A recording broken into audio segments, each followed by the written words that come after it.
تقدیر ہے خراب تو خواجہ کے در پہ آ، تقدیر ہے خراب تو خواجہ کے در پہ آ۔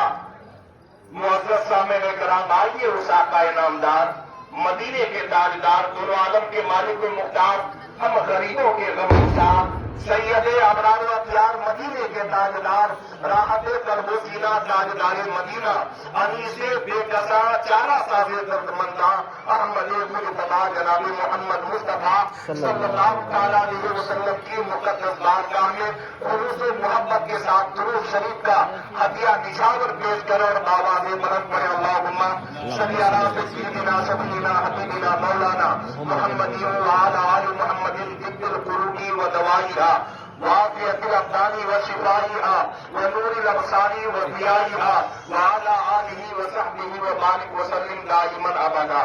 حضرات، جب سے یہ دنیا بنی ہے، جب سے ہو رہے ہیں،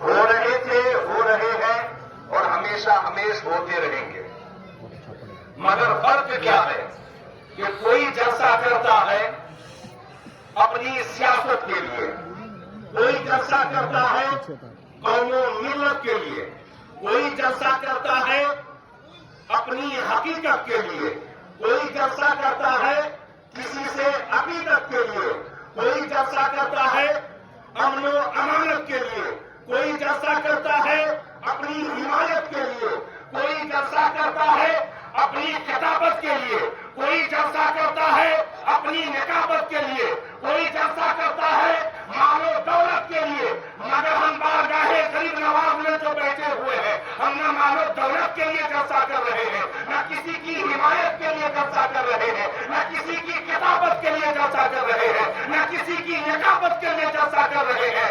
ہم اور آپ جو بیٹھے ہیں غریب نواز کا ہفتہ نور شبیہ طور میں کسی دنیا دار کے لیے نہیں بلکہ محبوب پروردگار کے لیے بیٹھے ہیں اور غریب نواز کی ولادت کے لیے بیٹھے ہوئے ہیں۔ آپ کہیں کہ روزانہ پیدا ہوتا ہے، سینکڑوں لوگ پیدا ہوئے، ہو رہے ہیں، قیامت تک ہوتے رہیں گے۔ یہ کائنات کا نظام ہے، یہ زمانے کا دستور ہے کہ لوگ پیدا ہوتے ہیں، انتخاب کرتے ہیں، مگر 800-900 سال گزر گیا سرکار غریب نواز کو دنیا میں آئے ہوئے، مگر آج بھی ان کی ولادت کے چرچے کر رہے ہیں، ان کی کرامت کے قصیدے پڑھ رہے ہیں، ان کے نام پاک پر درود و سلام کے نذرانے پیش کر رہے ہیں، ان کے مناقب بیان کر رہے ہیں، ان کی حمد و ثنا کر رہے ہیں۔ میرے ملت کے نوجوانوں، ایسے لوگوں سے میں کہنا چاہتا ہوں، ہاں ہاں بے شمار لوگ آئے ہوں گے، آ رہے ہیں، قیامت تک آتے رہیں گے، بے شمار لوگ انتقال کیے تھے، انتقال ہو رہے ہیں، قیامت تک انتقال ہوتے رہیں گے، مگر سرکار غریب نواز کی ولادت کوئی عام ولادت نہیں ہے، سرکار غریب نواز کی آمد کوئی عام آمد نہیں ہے۔ اگر اس کی نقاشی میں کرتا چلوں تو یہی ہندوستان کی سرزمین ہے، اسی ہندوستان کی سرزمین پر شکتی کی بھکتی ہوتی تھی، طاقتوروں کو پوجا جاتا تھا، ندی نالے کی پرستش کی جا رہی تھی، دریاؤں کو معبود مان لیا تھا، درخت کی پوجا ہو رہی تھی، کسی نے آسمان کو دیکھا، آسمان کو خدا مان لیا تھا، کسی نے سورج کو دیکھا، اس کی پرستش کرنے لگے تھے، آگ جلا کر کے آگ کی پوجا ہوا کرتی تھی۔ زمانہ اتنا پرخطر تھا کہ آدمی کو آدمی کی پہچان نہیں تھی، انسانیت سسک رہی تھی، مظلومیت بلک رہی تھی، ہر طرف آہو بچا مچا ہوا تھا، ہر جگہ گریوزاری ہو رہی تھی، انسانیت کا کوئی حامی و مددگار نہیں تھا، غریبوں کا کوئی حامی و مددگار نہیں تھا، کوئی پروردہ نہیں تھا، کوئی نظر کردہ نہیں تھا۔ اسی ملک میں عورتوں کو جب اس کا شوہر مر جاتا تھا، زندہ بیوی کو آگ کے حوالے کر کے سفید کر کے جلا دیا کرتا تھا، اتنا پرخطر دور تھا۔ مگر اسی ہندوستان میں جب غریب نواز آئے، سلطان الہند آئے، عطائے رسول آئے، سنجر کے شہسوار آئے، غوث الاعظم دستگیر اپنے زمانے میں بغداد کی سرزمین پر اس طریقے سے اسلام کی حقانیت کے پرچم کو بلند کیا۔ ہندوستان کی سرزمین پر جب غریب نواز آئے تو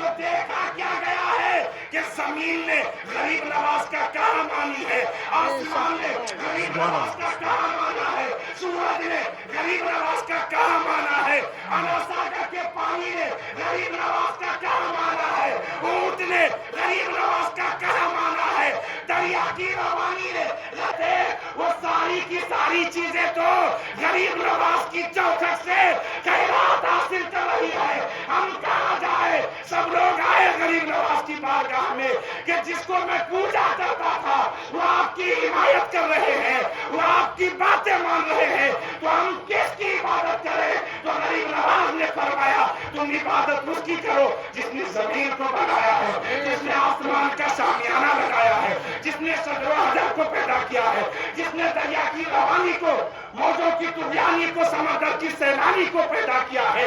کسی اور کی عبادت نہ کرو بلکہ لا الہ الا اللہ محمد رسول اللہ، کوئی عبادت کے لائق نہیں۔ اچھا ایک بات اور ہے،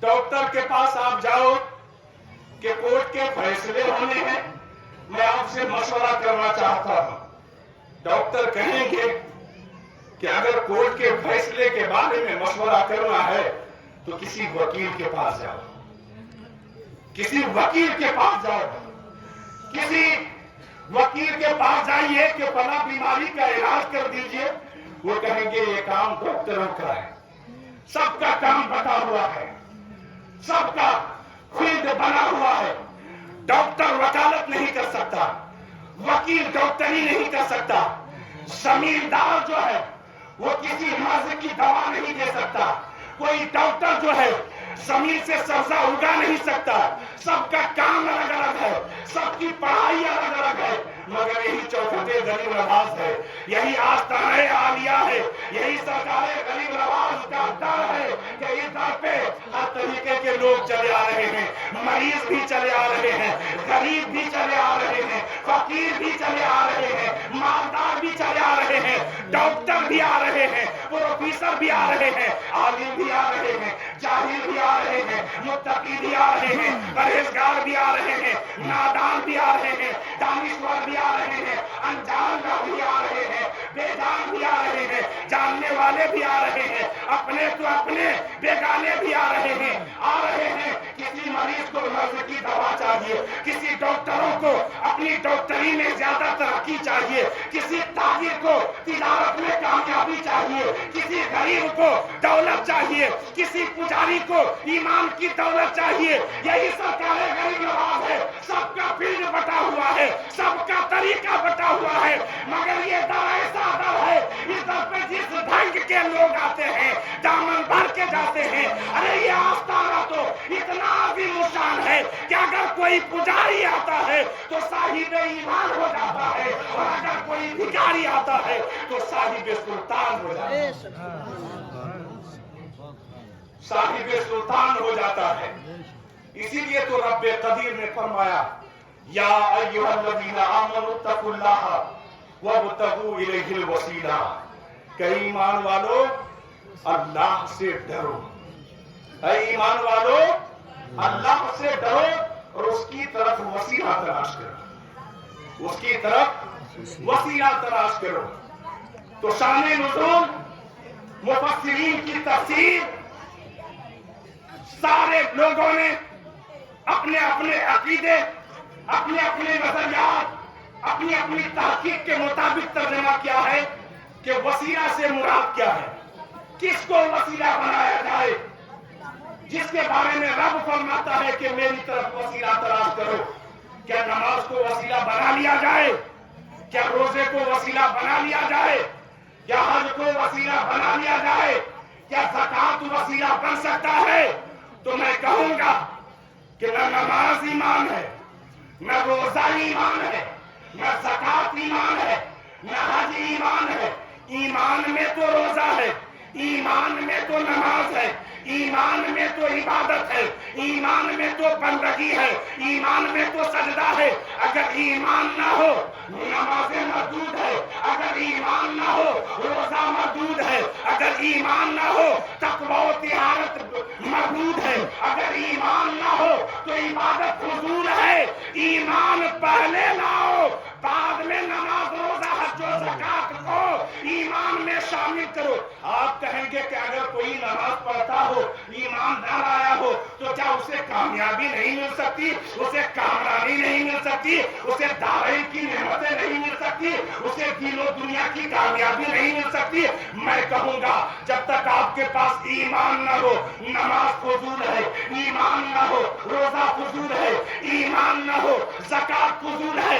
اس کو دنیا میں آپ خرچ کرتے ہیں تو دنیا تو سنور سکتی ہے مگر آخرت میں کچھ بھی حاصل نہیں ہوگا. مگر جب ایمان کے ساتھ میں، اسلام کے ساتھ میں عبادت و ریاضت کریں گے تو آپ کے ایمان میں پختگی بھی آئے گی اور آپ کا اعمال بھی مقبول بارگاہ ہو جائے گا. آپ کا اعمال بھی مقبول.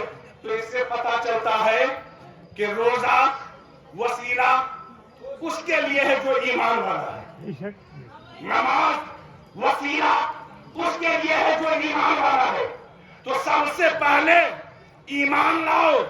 اور یہاں رب نے جو وسیلہ تلاش کرنے کا حکم دیا، یہ نہیں فرمایا یا ایھا الناس اتقوا وابتغوا الیہ الوسیلہ کہ اے لوگو اللہ سے ڈرو اور اس کی طرف وسیلہ تلاش کرو.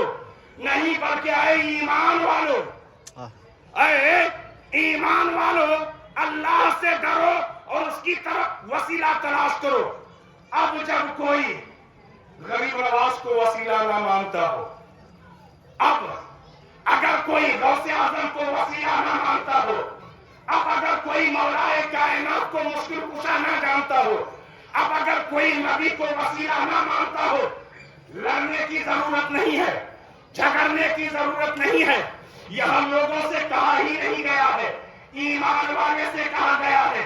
جو ایمان والا ہوگا وہ غریب نواز کو وسیلہ بنائے گا، جو ایمان والا ہوگا وہ غوث اعظم کو وسیلہ بنائے گا، جو ایمان والا ہوگا وہ مولا کی مشکل کشا کو وسیلہ بنائے گا، جو ایمان والا ہوگا وہ اپنے نبی کو وسیلہ بنائے گا. جو بے ایمان ہوگا وہ بے ایمانی کی باتیں کرے گا. اے ایمان والا، ایمان والے کو وسیلہ بنا کر کے مقبول ہو جایا کرتا. مقبول ہونے کے لیے ضروری ہے ایمان. اب آپ کہیں گے کہ سرکار غریب نواز کو ہی وسیلہ کیوں بنایا جائے؟ تو میں کہوں گا صرف غریب نواز کو ہی وسیلہ نہ بناؤ اور اس چیز کو وسیلہ بناؤ جو ایمان میں شامل ہے.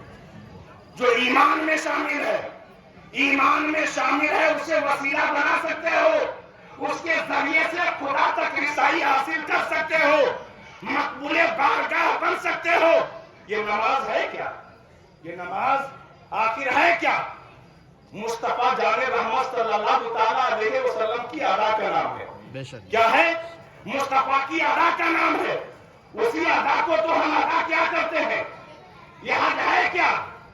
یہ حج ہے کیا؟ صفا مروہ کی صحیح کیا ہے؟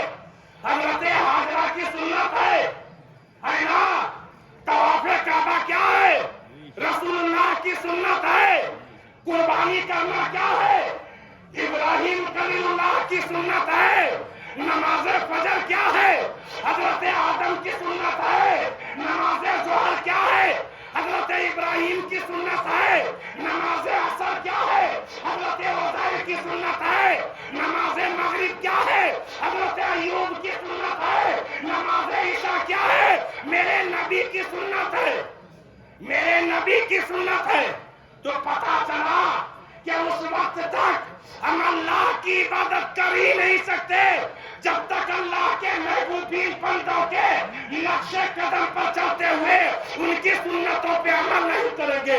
تو جس طریقے سے بغیر مصطفیٰ کی سنت پہ عمل کیے ہوئے تم اللہ کی فرضیت کو ادا نہیں کر سکتے، اسی طریقے سے بغیر میرے نبی کی محبت کے تم اللہ کو راضی کر ہی نہیں سکتے. خدا کی رضا چاہتے ہیں تو عالم، خدا چاہتا ہے رضائے محمد. جو پاک پڑھ لیجیے اللہم صلی علی سیدنا شفیعنا حبیبنا مولانا محمد وعلی آل محمد بارک وسلم. صلو علیہ الصلوۃ والسلام علیک یا رسول اللہ صلی اللہ تعالی علیہ وسلم. تم کسی کو خدا مانو یا نہ مانو،